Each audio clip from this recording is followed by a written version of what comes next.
Special good evening and welcome to Têkkel Live on this wonderful Thursday evening. Good evening, Alberic. But later than normal, but as always, we make a plan even if there are some factors that impact our normal scheduling time. Yeah, and we're not going to mention any names, but we're here. We're great. It feels comfortable to be on a Thursday night, in front of Têkkel and talking rugby and talking anything else that goes with the South African culture. So yeah, it's going to be exciting. Another few topics. We're not going to be too long tonight, of course, because we got a special announcement, but we'll get a bit into that a bit later. So yeah, back to be here. Yeah, no, great, man. And first and foremost, good evening to everyone online. Thanks for joining us. Firstly, we moved the normal slot of 8 o'clock just to try and mix it up a little bit, to try and accommodate those affected with load shedding. We know there's a lot of people, that fall within that 2-hour slots of load shedding, and obviously 8 o'clock being on the hour, struggling to switch from one media to another. So we moved it to 8:30. It's only for this week. And then we need to apologize. We said we're going to have a guest on this week. Again, hopeful that the load shedding would not impact that factor, but it was a bit far-fetched. Again, we need to apologize, saying the guest impacted with load shedding on that side, and that's why we are going to have a shortened show, but a lot of action. And then obviously you saw on our Facebook page a big announcement. We will obviously make an announcement later on today about what will be happening later on this week. So Alberic, we still have a nice show, and we just want to obviously encourage people online to comment. Ons het 'n paar fan mail gehad. Die manne was besig op die lyne gewees die week, né? Yeah, and we run through that quickly. People have just been fantastic, especially with what's been going on with regards to the rugby world, but also just in general. Fans sending in a few pictures, and one of them being Hilton Gelippie Henkeman showing support. Ek kan nie sien kan jy uitmaak of hy 'n boksupporter is of wat hy so Ja, net dink hy's 'n boksupporter, die jersey hy die shorts en alles man. So die ouens hy's gebrand, ja. So well done. Dankie vir hy. Was seker maar net 'n bietjie koud om 'n kort broekie alleen aan te trek in 'n Australian tracksuit broek aan, maar hy lyk goed daar, is groen en goud en dis wat tel. Ja, lekker. Of is 'n long john, want dit kan koud wees, jong. So well done. Thank you for that. And then obviously the guys, commenting as well this evening. Willem Brink is coming in. Obviously when we announced that we'll be having a show tonight, one of the comments being we should mention the friendly. Hy nie gaan ons oor praat, hy nie. Moet ons oor praat? Ons moet oor die friendly praat. Jy weet as die aldag wat 'n Manchester United supporter ietsie op hierdie show kan sê nie. So ons moet daaroor praat. Ek dink dit was 'n fantastiese vertoning van 'n begeesdriftige Manchester United span.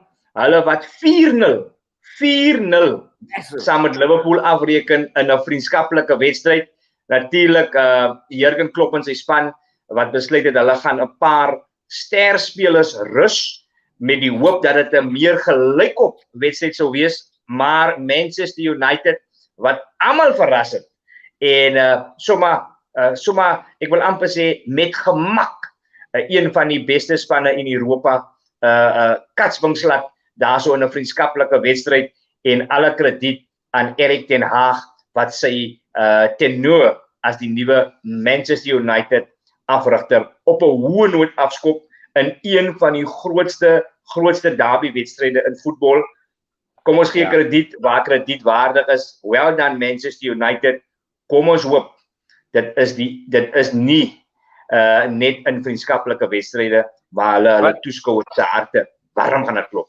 Maar hy nie moet ons miskien sê dat Liverpool se span was maar nou nie die opgaan is maar dit maar nee, kom ons moet dit vir die veiligheid van onsself en vir die veiligheid van hierdie show, kom ons sê dit nie, want ons weet daar is manne soos 'n Eybrie Boer en vele van die ouens wat stoere United supporters is, en ek dink maar tong in die kies. Ek weet vroeg in die liga kruis hierdie twee spanne weer swaarde, Liverpool en Manchester United. Ek dink die 4de wedstryd in die liga en Liverpool wat dan Manchester United speel, ek dink is op Old Trafford, dan sal ons sien natuurlik of Manchester United werklik waar 'n ommeswaai in hulle treurmare van die laaste paar jare bewerkstellig het. Ons groet daar vir Gas wat ook net daarso sy 10 centjie ingooi. Gas, welkom en is altyd lekker om mee te praat. So aan die Manchester United supporters, dat hy kom. Ons is hier oop. Julle weet natuurlik dat ek en Alberic is stoere Liverpool ondersteuners. Dit is nou nie by toeval hier, ons het goeie smaak oor die algemeen, maar ons moet krediet gee. Ons moet krediet gee aan die United. En dankie aan Victor Hein en William Brenkies wat daar vir ons die fanmail gedrop het. But I need also just to say that one of the messages that came through this week, we've got somebody, William Brenkies, that has a special. He wants to get his own take on the Têkkel theme song. So tonight we're gonna play a few guys, and we're actually considering starting the show with this theme song. So guys, have a guitar gespeel. But come on, luister, have a listen and tell us what you guys think. We'd love to know yourselves. Drop us a line. Do we give him wooden mic, or do we give him golden entry ticket to whatever? So yeah, let's hear let us know what you guys think.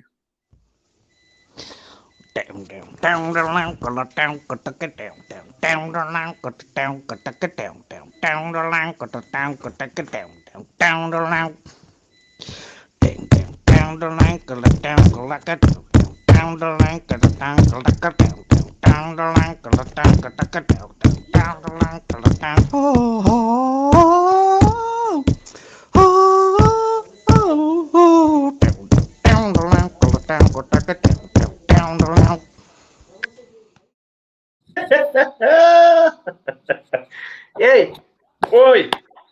Brilliant. Iemand moet een reële kijker van die show, nee? Yeah, no, I'm sure. He memorized everything. I mean, he knows the lyrics all by heart. He knows the tune. Has the beat. So guys, let us know what you think. As het 'n wooden mic, ek dink is 'n goeie entry. So ja, vir die volgende ons moet live op die show kry. Goeie entry na Têkkel toe. Want ja, dit was nou regtig amazing. So well done. Wag, hier kom comment hier van Yusuf. Eina. Gas het weer 'n comment op te sê. Zo'n mooie klik so dat die akoestiek sê. Nee, kyk, luister, dit lyk vir my hy gooi hom daar op 'n koele bag of 'n koele box of as die vullisdrom. Maar dit lekker vir my, ek dink 10 uit 10 vir innovation. Ja. Ek weet nie of ek die jingle van Têkkel Talk Show so kan naboot so perfek man. Maar dis 'n bietjie talent. Daar's baie werk aan. Ek dink hy het so 'n paar note hier en daar gemis, né? Ja, nee. Maar ek is impressed man. Nee, definitely. En die feit dat hy alles op 'n queue. So ek dink wat ons gaan maak, ons gaan dit op Facebook ons Facebook bladsy sit. So guys, please let us know what you guys think. I think it's a worthwhile jingle. Imagine we start every show with bang. Well done, hey, William. Brilliant. Baie dankie vir hy fan mail, William Brenkies. Ja, dit was nou lekker entertaining so vroeg in die show. En aan almal, Hilton Henkeman, dankie vir jou fan mail. Ons het laas week ook 'n paanseun gehad wat sy goedjies deurgestuur het. En dan ook, jy weet die guys wat vir ons 'n bietjie tong in die kies wil koggel oor Liverpool se losing teen United. Alles is welkom. Ons het laasweek of voorlaas week saam met Hein gepraat oor F1. Ons leer nog daai sport ook leer ken, so definitief. Ons praat alles wat sport en culture is op hierdie show. So keep them coming and certainly we will have a chat about it. LB, ek dink voor ons by die groot announcement kom, ons gaan seker maar in ons plig versuim as ons nie vinnig inloer daarso by die Test Rugby results nie. Ek dink ons het vir al die Engelse van my kant af dink ek I owe the English a apology. I said that Eddie Jones and his team, they are certainly blowing hot and cold, but I told last week, I said, I don't think that they have it in them to bounce back, and they did. There you can see beating Australia in Australia, 25 points to 17, And if you watch that game, it was a very clinical and professional performance from an English side that looked very lackluster last week. Oh, for sure, absolutely. The way they played was just phenomenal. I think they really kind of put their hand up after last week's. I think it was a very dismal performance against the 14-man Australian team. But this week they really put their hand up. They played well. Everything. It almost reminded me of a bit towards what they did against the All Blacks in the semi-final of the 2019 World Cup. You had Vunipola, on song. He had a fantastic game. He was really, really on fire. And that kind of just drove England into that very strong position they were at throughout that game. So my apology from my side goes to Ireland. I think after the match against the All Blacks, which were touch and go, there was a few tries that could have, that was kind of against the run of play in that first test match. But this time around, Ireland really, really played very well, albeit against a 14-man New Zealand, and that that's also debatable. The red card, that's also something that we can chat about for another long while. But my apologies will go to Ireland. Going to this next week, this weekend coming now, it'll be interesting to see if they can keep that momentum going. And then lastly, my other big apology will go to Wales. I think they weathered the storm for like 75 minutes, probably, or 70 minutes. Springboks, doing what they could. Not a clinical performance, but the Springboks by any form measure. But again, I think the Welsh, at the last minute, just shows that Test Rugby, as the old saying goes, 80 minutes. Yeah, I know for sure. And I think you've mentioned the big upset Ireland against New Zealand, and you've mentioned the reason, very early in that first half, New Zealand left with 14 men on the field, and discipline in general, I think, let New Zealand down. However, I think this result should not be downplayed by Ireland. I think, yes, the red card had a major impact, but not only did that result now set up the series very nicely, I think Ireland has put out the markers.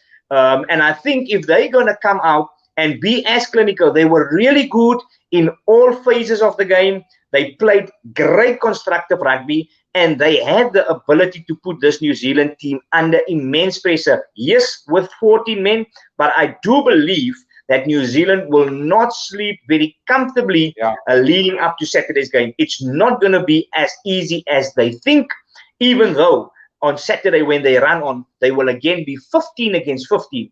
This Ireland side certainly are now bubbling with a lot of confidence, and they will take it to this New Zealand team, especially looking at the starting lineups which they have selected for the deciding test match this coming Saturday. No, I agree with you 100%. My only concern that I have, looking at this, at going towards a third test match for each of the three matches at least, is the fact that as England played, their final match, if you look at how they perform, can they put a second week the way they played last week? The same with Ireland. Wales, they're going down to sea level. That's a lot of talking points that will probably only be answered once the Africa's game gets blown at the end of the 80 minutes. But with that said, they'll have a lot of confidence going into that game. I mean, I think Ireland over the last couple of years have actually shown they've beaten the All Blacks maybe more regularly than any other team, even more than the Boks. And they definitely have the goods, and I think they'll be going with a lot of confidence into that game. Massive confidence. No, for sure. And obviously, we are well aware that the South African team, the Springboks, they really shuffled it up. They had a few newcomers, they had a few debutants, and they obviously, decided to make wholesome changes for the second test.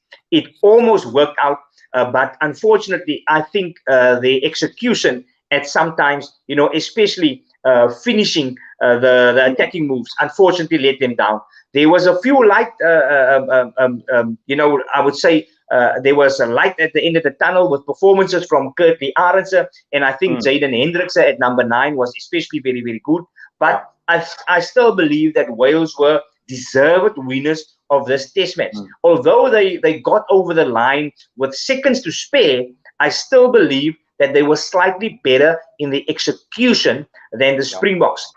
Will they have enough in the tank this coming Saturday? I don't think so. I think South Africa should win, and they should win by a margin by 10 or more in Cape Town, especially looking at the team they've selected. They have gone for the big guns, and I think South Africa is going to be slightly too strong. There you have the Springbok team, and soos die Afrikaanse man sê, hulle het die groot honde losgelaat. Die enigste verrassing vir my in hierdie span is Damian Willemse op heel agter in die plek van Willie Leroux. Ek dink Damian Willemse natuurlik op vorm effens beter as Willie Leroux, maar dit is verrassend dat Damian Willemse die wedstryd begin en nie van die bank af speel nie. Ek is nie seker wat is die plan met Willie Leroux, of hy dalk gaan speel as losskakel en of hy gaan speel as heel agter nie, maar dit is verbasend dat hulle daardie twee nie omgeruil het nie. Ek dink Damian Willemse as 'n plaasvervanger bied net soveel meer van die bank af as wat Willie Leroux doen. So dit natuurlik vir my die groot verrassing. Verder aan geen verrassings nie, wel verdien Jayden Hendrikse. Ek dink op die oomblik is hy dalk bietjie beter wanneer dit kom by die uitvoering van die wedstrydplan, baie akkuraat met lugskoppe, en hy verdien sy posisie daar in die beginspan vir die finale toets teen Wallis. Absolutely, I agree with you 100%. I think Jayden has been, knocking on the door for a while. And we also, let's be frank, we also know that, sometimes, the kind of older dogs needs to be shaken up. I mean, they've cemented themselves, the Puffs and those players, they've cemented themselves in the team. But, looking at where they came from and, playing the first is, it was horrible to see, the way, where the international scrum was passing the ball. And it was just, it was a breath of fresh air to see Jayden come in, slip passing, pinpoint passing. It was just much, much better to see him playing than and getting the, even a guy like Andre Pollard, better on the front foot. So it was good to see that happening, and I think it's great for just to shake things up a bit. And I almost think that maybe the second test, and we spoke about it last week, that wholesale changes. Maybe we expected this kind of scenario to be happening in the second test instead of having 14 guys, taken off the team, and maybe maybe in hindsight, and it's always a perfect science, is maybe even use a couple of the players, bring in the Damian Willemses, bring in the Jaydens, bring in the Evan Roses and those from the bench, instead of doing 14 and throwing them into a barbarian like team and have them run at the Welsh. It would have been good to see the Boks actually winning the second test and going very comfortably into this third test with a few more changes and having that experiments done over 3 tests instead of 1 test. I think that would have been a bit my point of view from how I would have hoped to have seen it gone this series. But with that said, very strong team. Good to see Peter Steph du Toit, not on 100% yet, but obviously he came back from a very long layoff from injury. But it's good to see him back in the fold. And then also, I mean, a guy like Andre Pollard has been spoken a lot about the fact that he, with him and Alton Jantjies, them being the 1 and 2 incumbents in the Springbok squad, how he would perform. He was slightly more solid, I think, from my point of view, than what Alton was, but he didn't really add that X factor that we know Alton would bring. And there was 1 or 2 kicks that sewed up his boot, and touch and go. But I think Alton, I would have hoped Alton would have had a second chance in this game at least, just to show him, because we know what he can do. No, for sure. I think the one selection for me that actually stood out, and I believe that a guy like Fassi, he needs to get 1 or 2 chances at fullback. He played at the wing on Saturday. He just looks slightly out of place. We know what he can do.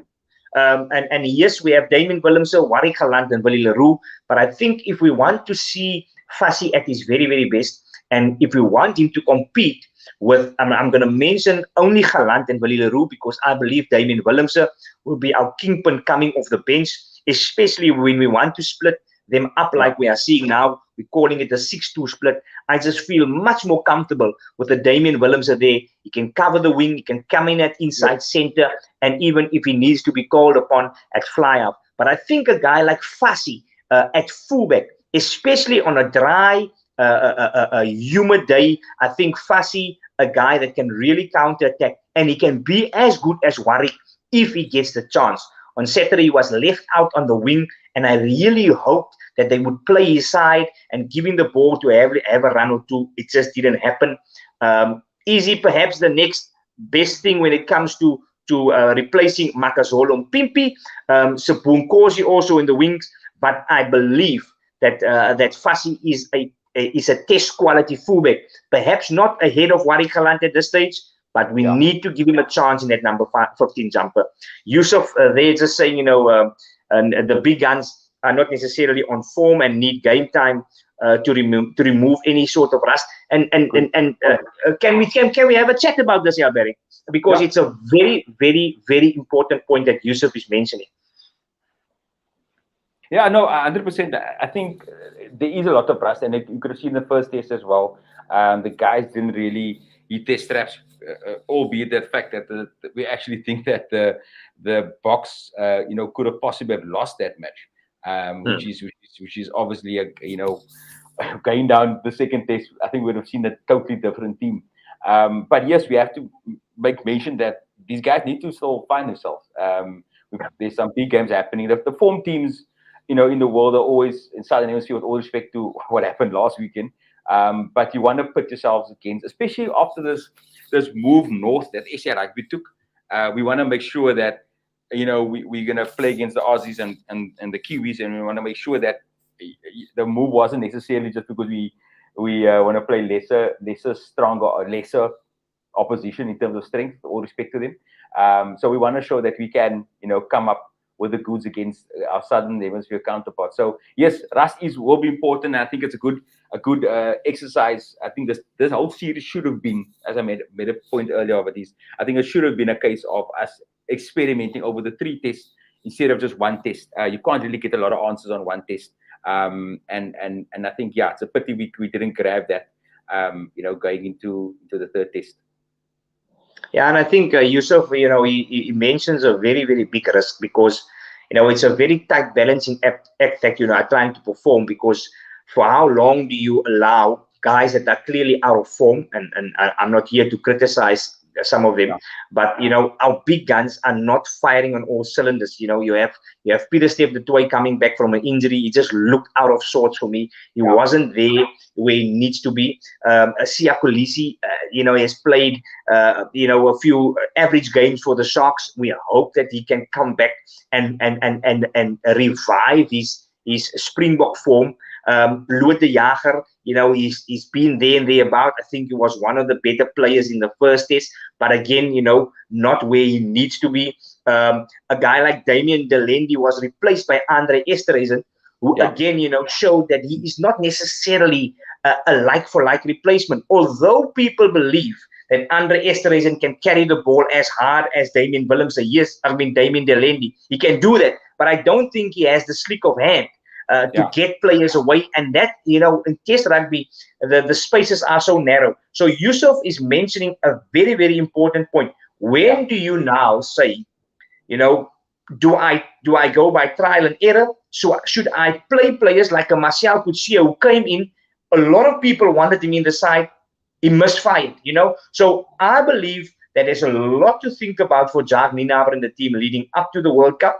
I don't believe that the starting lineup should look exactly as we see it now. I think there might be some guys like a Jaden Hendrikse replacing a Faf. I'm not sure what the plan with Faf is, but his execution again, Faf being the number 19, it hasn't been on song for the last few months. Do we go and play them right leading up to the Rugby World Cup?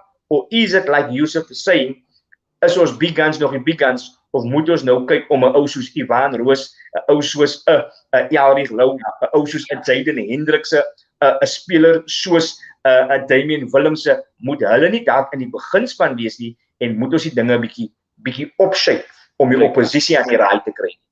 I think so. I think we need to build depth. I think my question is, if a guy like Lucanio gets injured, I started to think, who do we look at? I would go, the route of a Dame Willemse, bringing him into the center combination. But a guy like Lucanio is so pivotal to that backline. Would you bring it? And even if you look at our fly-off depth, Andre Pollard, Alton Jantjies, anything, they're out of form. we can't be going to the World Cup with players that are, that are touch and go. Should we have brought, this is the kind of series that I think the guys like Hendrickson should have had opportunity from the Lions to play on fly off or play at least one test as a start.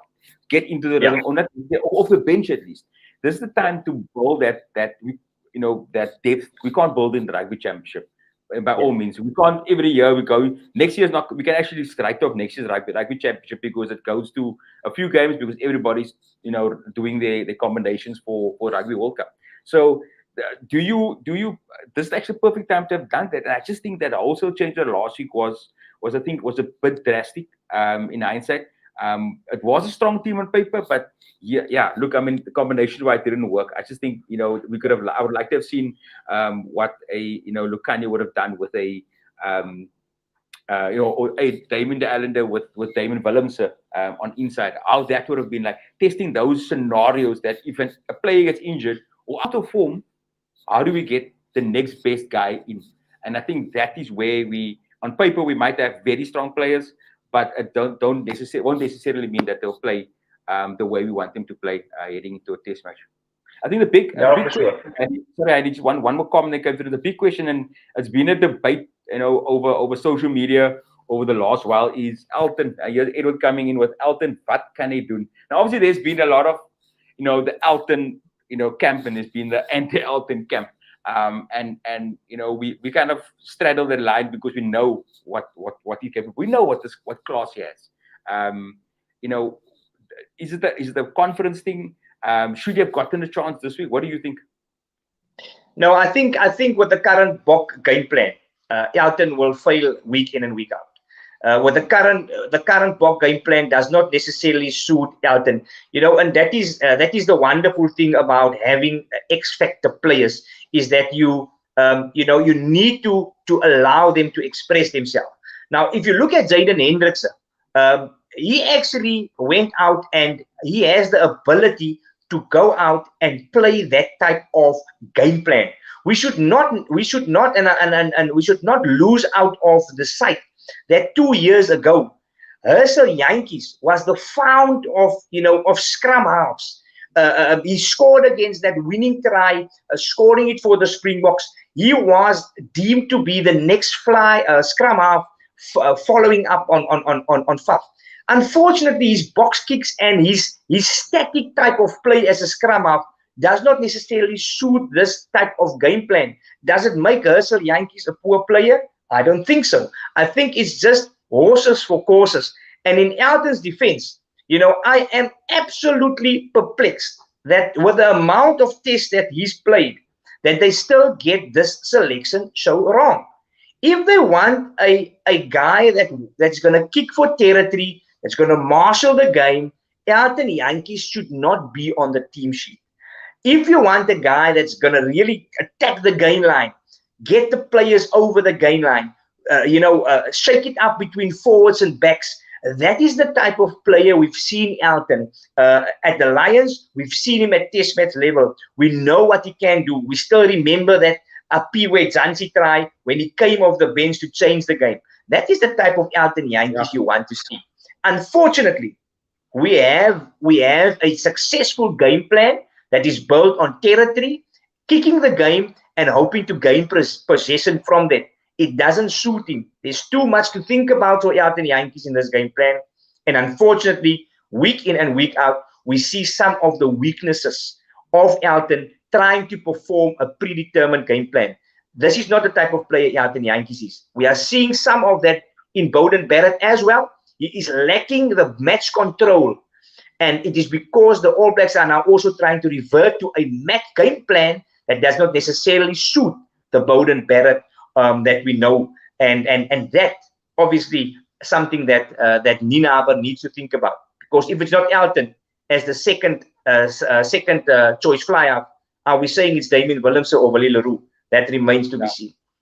And to your point, him coming, and I think we spoke about it before, Elton coming off the bench. And let's be frank, he comes off the bench with 20 minutes to go, the Boks are a couple of points behind. And again, that game in Wellington against the All Blacks, he produced the goods. When we needed a player to break that line, Elton came up with the goods. So we can't deny what he can do. But at that point of the game is more opened up. It's more opened up. The Boks need to throw anything that they can to get through the gap. That's why a guy like Willie Leroux actually played so fantastically last in that first test, coming off the bench and started to play Willie. Just what he wanted to play. Him being, Willie being starting a game, and that to your, you obviously question the fact that Willie on the bench this week. I think it's a case of it's maybe not a bad move because Billy plays better off the bench. Not to say that again, he's not a bad player, but I think just having that openness to play the game in a situation that allows the Springboks that now we can't just kick and chase. We need to actually hold on to the ball, play into space, and make sure we could be putting play into space. And that's where Alton comes into play. That's where Billy Leroux becomes so dangerous. And I think again, it's sad to see that he didn't. For me, I feel like there was moments where he could have grabbed that opportunity. There was moments that I think if you look at a guy like Valeru, yes, he's playing under a game plan, but he still had the opportunities to see what he can do. I'm not talking about the second. I'm talking about previous games in a Boks jersey. So yes, it's a difficult one. We all want to see Alton. We know what he can bring, and we've since the years from the Lions to the Stormers, we've always had this in him to see that Alton coming through. So yeah, let's hope he gets a chance again. I think he's definitely worthwhile. He needs definitely some game time, and he's definitely a player that we know that has an absolute amazing talent. No, for sure, and we know that Johan Goosen, we heard that he is lurking there, and he's in the broader squad. So I'm not sure what the plan is with Johan Goosen, but I just hope that we get the balance right, because making a prediction, I also believe that if we do stick with this type of game plan, a guy like Warwick Gelant will also fall victim to to a game plan that is so stereotyped and pre-planned. You're not going to see the best of a Warwick Gelant. We've seen what Warwick can do. He's a razzle-dazzle player. He plays what he sees, and he looked very unsure and uncertain on Saturday. Should I kick? Should I run? Should I kick? And then all of a sudden he gets himself in a hot mess, passing the ball to someone who's not there. It's not Warwick Gelant. What it is there's so much chapters in his mind. The coach het nou gesê hier moet ons speel and that. You don't want that player to think about too much. If he touches the ball, he turns to goal because he's got the natural aptitude to turn what he touches, he turns into goal. But then you need to give him that freedom. We heard that someone say, daar was een fullback en ek wonder of hierdie fullback ingetune is. Hy het 'n paar toetse gespeel vir die Springbokke. Miskien het hy braaf genoeg om te kom het. Daar was 'n fullback wat vir die Springbokke gespeel het onder Heineke Meyer. En toe hy begin hardloop was daar onmiddellik 'n boodskap opgestuur om te sê as jy nou weer counter-attack gaan ons jou sap. En die next week was hy weggelaat omdat hy 'n bal uit sy eie gebied het gehardloop het wat die afrigter gevoel het moet geskop word.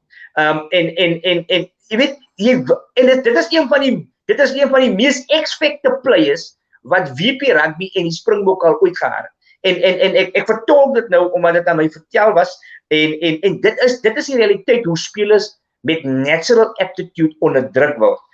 So kom ons hoop ons kan hy balans vind, because die oppositie Alberg is besig om stelselmatig uit te figure wat dit is wat vir ons 'n sterk span maak. En dis hoekom ons by tye sukkel teen oppositie, want hulle is besig om ons gameplan onder oë te plaas en ons sukkel dan om 'n plan B in 'n oogwink op te stapel en van stapel te stuur op die veld. 100%. And I think we can round up the conversation because there's so much to speak about the Springboks. But this is what it's about. It's us discussing and putting on the table. There's not, there shouldn't be any topics that we shouldn't discuss. Let's call it for what it is.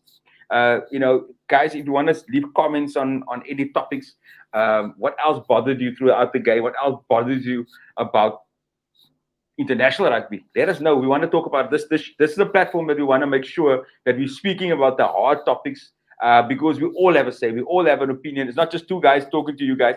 We're all about wanting to hear what you guys. You guys feed us and we'll show it. So we want to hear what you guys have to say. But yeah, worthwhile topics, worthwhile discussions. And I think we're going to be talking about that throughout the season.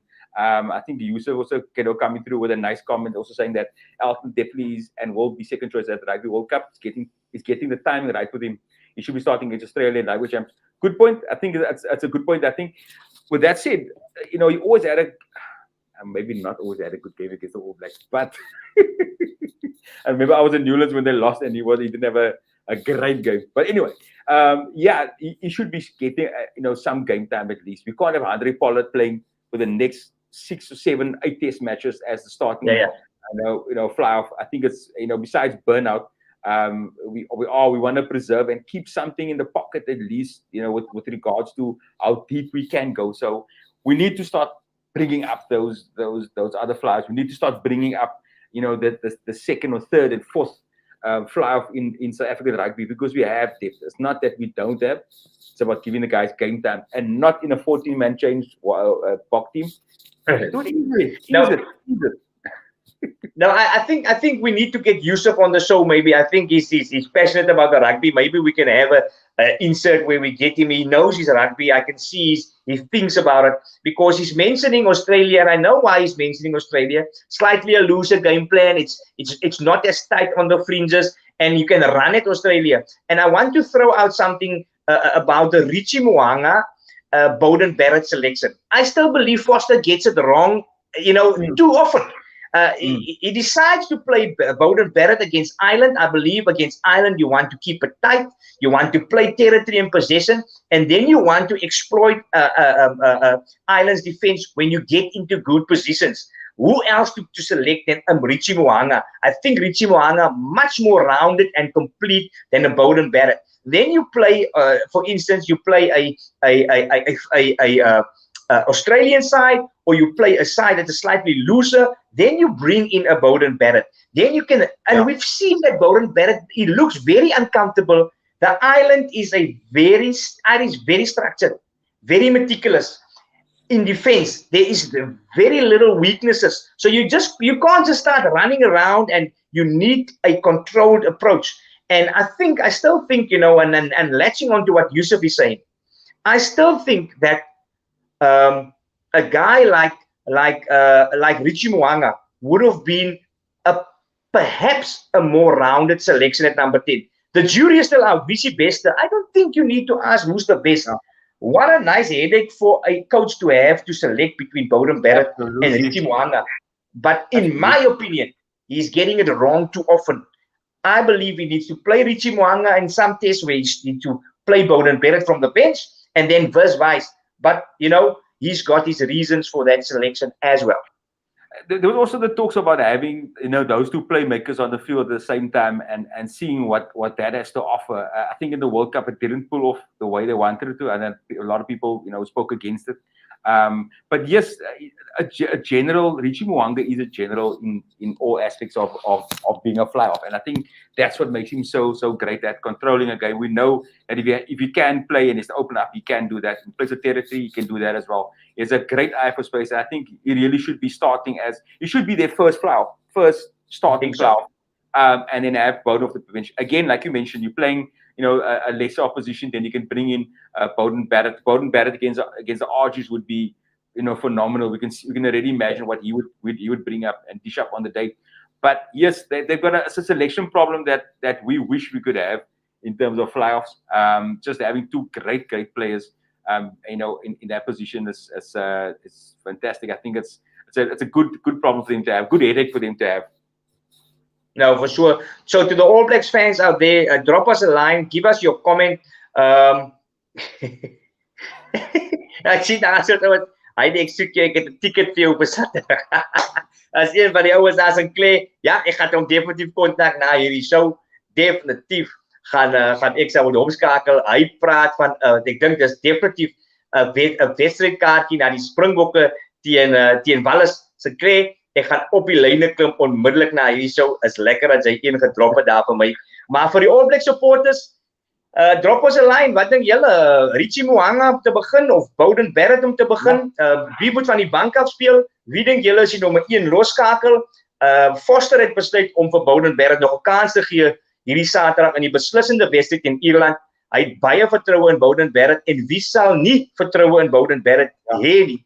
Ek voel net op hierdie oomblik, wanneer Richie Mo'unga van die bank afkom, skrik niemand vir 'n Richie Mo'unga nie. Ek sê net, as 'n Beauden Barrett langs die veld as die reserve loskakel begin litte losmaak, gaan die oppositie hom 2 keer kyk.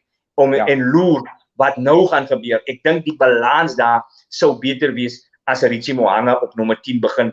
Dit my opinie. All Black supporters, drop julle opinions. Ons sal graag van julle wil hoor. Maar Alberic Sinclair het effe aan die saak geraak. Ons het 'n groot announcement en Saterdag gaan ons weer lekker gesels regstreeks saam met ons kykers. En dit is nie uit 'n studio uit nie. Ons gaan sommer goed gesels in Kaapstad regstreeks vanaf die Kaapse stadion waar ons Saterdag die voorreg het om regstreeks die Bokke teen Wallis te gaan kyk. Ons gaan vroeg Saterdag wees. Ons gaan 'n bietjie daar in die kroeg rond kyk. Ons gaan voor die hek 'n bietjie rondgesels en ons hoop om 'n woordjie te wissel met Springbokke en Wallis ondersteuners. Dit gaan dan maar lekker wees, Alberic. Ek moet vir jou dankie sê. Jy het 'n paar goeie touwtjies getrek dat ons daar so 'n storie of twee kan gesels. Yeah, it's gonna be awesome. I think we've been wanting to be there. I think just seeing the last two test matches, the amount of the people net gees that's there, it's gonna be lekker to be a part of that. And to experience it and yeah, if you guys are going to be at the stadium, please come make a turn. We want to hear you guys. We were going live, so we want to hear you guys, your opinions and who's going to be taking that match. And yeah, check us out on Facebook. We'll let you know exactly where we are. Come give us your comments. We want to interview. Want to bring you onto the show and yeah, what you guys think. Will the Boks pull it through comfortably, like I said, by 10 points, or will it be by 22 points, like Alberic says? Wow. Yeah, for sure. So guys, on 3 o'clock on Saturday, 3 o'clock, we know that the game would be slightly later, but I think we also need to rush into the stadium to get our seats. We're just a normal spectator. But on 3 o'clock on Saturday, we will be in the Cape Town Stadium vicinity, speaking to spectators, speaking to supporters, getting some interview, and that will be flighted live on our various platforms, YouTube and Facebook specifically. So tune in. Ons gaan 'n reminder opsit op ons Facebookblad. Ja. Ons wil hê julle moet julle sê en ook inloer saam met wie ons gesels daar by die Kaapstadse stadion vir die beslissende toets tussen Wallis en Suid-Afrika. Dit gaan 'n relevante wedstryd wees, 'n belangrike wedstryd vir Jacques Nienaber en sy trawante om nie sterk tussen die bene huiswaarts te keer teen in 'n reeks verloor teen Wallis nie. Ek dink dit gaan nie geval wees nie, Alberic. Ek dink Springbokke te goed met so 10 punte. Kyk ek was 'n bietjie windie geweest laas ek toe sê, no, die is 3-0 at least, the Boks should be walking away. Ja. Ek het ook gedink 3-0. Ek het hom gedink ons gaan hulle maar bygesê ons het mos nou nie geweet dat daar gaan 14 veranderinge wees in 'n Springboks span nie, maar dink jy hierdie Saterdag sal ons aan die knop deurraak? And it's easy for us to say, after the changes, no, it was 14 changes that was made. And the reality is we put a Springbok team on the field. And for me, with all due respect to Wales, I think we should have, taken the series 3. I don't think we should have given any chance. I think that's it's the depth that we have. Yes, we can speak about, all the other factors, but I think just the way we did the changes, the second test match, is debatable, and obviously if we won the game it would have probably been a different story. But yeah, I think we should win this game. If we want to show that last week was just a little glitch on it all, is if we win Welsh by a comfortable 10, 12 points, 15 points, or whatever. Then you can say, okay, if it's a 2 or 3 point game, you're like, are we ready for the All Blacks? Are we ready for Australia? No matter what no matter what the All Blacks are at the moment, they are the All Blacks after all. And you can't, deny that. And I mean, yes, Ambrose coming through bad. It's speel goed agter Wenpak. Richie is eindelijk main man. Yeah, to the point that we just mentioned as well. So yeah, it's going to be a massive game. It's going to be a game that I think, the guys should be putting emotion aside for once. I don't know if any Springbok winning 100 tests has actually won the game, if I'm not mistaken. I think it was one person. I'm not sure it was Beast. Was it Beast, I think? Or I don't know. Yeah, I think the Beast in his 100 game, was one the test match. Yeah. So I hope the boys will put aside. They have to win this game, and they have to make sure that they actually, put something worthwhile past the Welsh. If we look at all the 4 test matches, we should look at the quick, the roundup of the fixtures. If we look at all the games happening this coming weekend, you'll actually, for me, besides with all respect to Argentina and Scotland, the Welshes of the three other teams are probably the weaker of the three teams, I think. And for us to, give them, a 2 or 3 point win and lose against them with a couple of points doesn't really bode well compared to, I mean, the All Blacks, the Aussies are in for real battles where I think we should have, really put one comfortably past the Welsh. But anyway, be that as it may, these are the fixtures coming up the weekend. It's going to be fantastic to see. That game early on Saturday morning, the All Blacks versus Ireland. It's gonna be great to see what the All Blacks can deliver. Can they bring it up? And the Irish, can they actually, cause a major upset by winning their first Test series in New Zealand? They've accomplished the impossible already by winning in New Zealand last week, the first win ever on New Zealand soil. But can they do it? And in 2 weeks in a row, that will be seen on Saturday morning. Then following that will be Australia and England, also a massive game. And then also later on, the Springboks taking on the Welsh. And then also, let's not forget about Argentina and Scotland. And for me, looking at these four teams, I predict a 4-0 to the Southern Hemisphere. I'm with you. I think home victories for all the home teams in this fixtures. But we've been so wrong the last couple of weeks. Sure. So we are not necessarily the guys to go by. But I think New Zealand is gonna bounce back and take the one against Ireland. But I think apart from these teams, and I believe home victories in those fixtures for all the home teams going merely about their business are the French. They are now sitting top of the IRB rankings, and they have moved in, replacing South Africa at the top, and they are going to be a team to be reckoned with when the World Cup arrives. Will they be at number one when the World Cup arrives? I don't believe so. I think South Africa good enough to move into that spot once again, but it's been a while since we've dropped off from the number one spot, and well deserved. I think the France side certainly going about their business and making sure that they hit their straps at the right times. And it seems to me, taking everything into account, they might just be the team in form leading up to Rugby World Cup.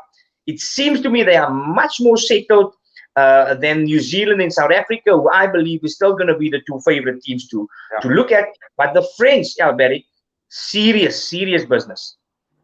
Big contenders, and the game against Japan that was away and all that can be said.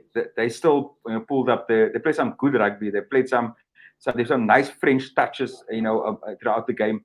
Throughout the two Test matches. But yes, on form, definitely. I think we've been speaking about the last couple of years now that the whole pool that contains the All Blacks and the French is going to be big. It also has an impact on our route to the quarterfinals. Whoever wins in whatever group will face 1 and 2 on that group. So it's going to be a huge. It's a pity. It's a real shame that the four top teams, from my point of view, are playing against each other, which is the Irish, the All Blacks, New Zealand, and the French. Those four teams are playing on one side of the table. The Aussies and the English have an easier route, on the other side of the table. It's a real shame, and that the way they do those who say trek loetjies for the rounds, that should be looked at. It's a real shame that those for sure people knocking each other out, going into the semi-finals. Yeah, and we're certainly looking forward to that. Hopefully, there's some people that will sponsor Têkkel Talk Show to go to the Rugby World Cup next year. We are more than willing. We're certainly not going to say no, thank you. But wrapping it up, we are obviously wrapping it up, and we did not forget. We want to give a special shout out to Bafana and the junior box for doing it. In that Six Nations series, unbeaten, and I think a very professional performance from a team that seems to me is very well coached. I was really impressed by some of these youngsters, not necessarily with the runaway victories, but I think the way they went about, in some of the games, very well coached, and certainly we will see some of these players at the highest level. There's no doubt about it. No, 100%. And you mentioned the professionalism. These guys were throughout and out just great ambassadors, I think, on and off the field. There's a great camaraderie in that team. You can definitely pick that up. But definitely well coached. and just amazing to see the talent that we have, on the junior ranks. Hopefully, that will bode well for us going not into this World Cup, the 2023 World Cup, but into 2027. And we'll see some of those youngsters coming through and just, showing what they've done in this tournament wasn't just a fluke, and that they can, be reckoned with in the senior World Cup in 2027. No, for sure. For sure. Well done again to the junior box, everyone involved, everybody behind the scenes. We were nailed in front of the television, but, very, very impressive performance by them. So, guys, to wrap it up, we said it's going to be a shorter show than normal. Unfortunately, we again on 50 minutes because there's a lot of comments coming through, and I see there's still some of them coming through, Alberic. We really want to look at all of them. But thank you so much. It's really good to have you online once again. Het was stil geweest laas week, maar ons weet het was buite die normale ure, maar load shedding het ons gehad. So ons is bly dat die mense saam gekekkel het en saam gesels het. En dan LB, Saterdag maak ons. Yes. For a second, guys, before you say goodbye, guys, don't forget to check out the William Brenkers clip. It will be on Facebook later on. Don't forget to give us your comments. Tell us who, does he deserve a shot on Idols? I think the O does. I think he does. But let us know. But yeah, I need your point Saturday. We'll be there. It's going to be lekker. It's going to be awesome. We're going to be feeling the gees. Hopelijk kan 'n man 'n braaichoppie, is daar 'n plek om te braai? As nou nie ons weet net ons gaan daar wees. Ons weet nie eens waar presies van wees nie, but check ons Facebook page uit guys. Kom skit blad saam met ons. Kom deel julle opinie voor die game. Kom sak 'n lemonadetjie saam met ons. Ons kele is net so droog sommige tye. Ons wil saam met julle gesels. So check vir ons. Ons gaan vir julle sê waar ons is teen watter tyd, en ons wil 3 uur wil ons net so 'n regstreekse uitsending op ons YouTube en Facebook plat hê.